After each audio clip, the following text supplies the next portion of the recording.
Women for Biden. Rina Shah, thank you so much for joining us here on BBC World News. Vice President Biden is, speaking tonight as a Republican. Can you explain to me what it is about Joe Biden that turned you, basically, to supporting him and to founding Republican Women for Biden? Well, I go back to last fall when Joe Biden was in a very crowded primary with his colleagues. I don't think he ever expected to see such great opposition from within his party when he decided to run. And so I think not only do we see a man who's been tested by tragedy in his life, losing his first wife, his daughter, his son, he wakes up every day with a smile on his face and he loves people. It's hard to be in politics if you don't love people. So it was back last fall that I decided that I really wanted to see a President Biden, and I think that he has all the qualities that one would want in their leader. I think he's somebody who's not only dignified and has a really great career, he's somebody who's extremely relatable, somebody who is going to have a more positive vision for our country, treat other people with kindness, and I thought that he was going to be the best choice for the presidency. So you'd rather have a Democrat like Joe Biden as president than a Republican, even though you're a Republican? I certainly would, because in 2015, I knew that Donald Trump, even back then, was not a Republican, that he was hijacking the Republican Party for his own good. And that good is to become president. And that's what he did successfully. He won. He fooled the American people into thinking he was a successful businessman, not the con man who's gotten rich off of licensing deals and has had to file multiple bankruptcies in years that followed. And so I think what we see in Donald Trump is somebody who is a demagogue, a wannabe dictator, and really not a Republican, doesn't understand the values of what it means to be an actual Republican and respect the Constitution. So I would rather have a moderate Democrat in office. How united do you think the Democratic Party is right now?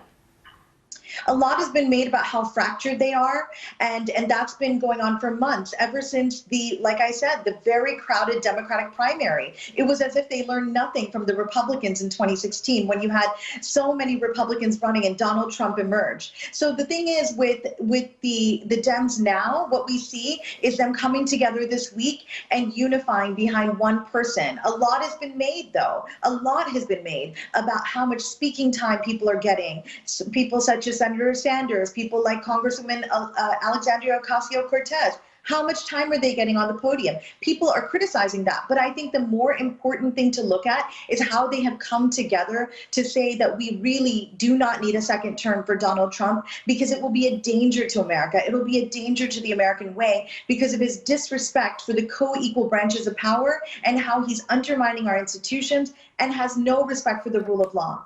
How do you think the Democratic National Convention will compare with the Republican one? So far, what I'm seeing is a very, very aspirational, positive, forward-thinking vision from these leaders that have spoken these past few days. And I see a very warm-heartedness in each of them. They almost wish to will into existence what they are speaking about. And that's been so incredible to see. As a young mother who's been affected by this pandemic, as women disproportionately are affected by this pandemic, here, especially in America, you see mothers like myself grapple with the reality. There's no end in sight. It felt incredible to see these positive messages on my screen, to hear the relatability, their stories. Kamala Harris last night, we heard her set up as a warrior, but somebody who has a beautiful story that is actually not far from mine as the daughter of Indian immigrants from India and Africa. And so what I really felt was just hope in these messages. And I think that's the key now. A lot has been made on in American politics about electability. I think this time relatability is the key word. And what do you want to hear from Joe Biden when he gets up to talk? Well, what I really want to hear is substance more than style. That's how you paint yourself differently from Donald Trump and the people who support him. Their style, I believe, will be brash. It will be rude. It will be negative even next week. And they're going to have to really focus on how they paint a different vision for a better America, the way the Democrats have so far. So tonight, what I want to hear from Joe Biden is how will he govern? How will he be the moderate that Republicans are going to try to paint him out not to be. They are right now, Republicans are at a breakneck pace painting out Biden and Harris to be liberals, to be very far left progressive voices, when in reality their track record shows that they both are true moderates. So I want to hear, how will he govern? How will he be somebody that does not tax us to death, somebody that will not defund the police, but call for a stronger and safer America? That's what I'm looking for tonight. Rina Shah, thank you very much for talking to us.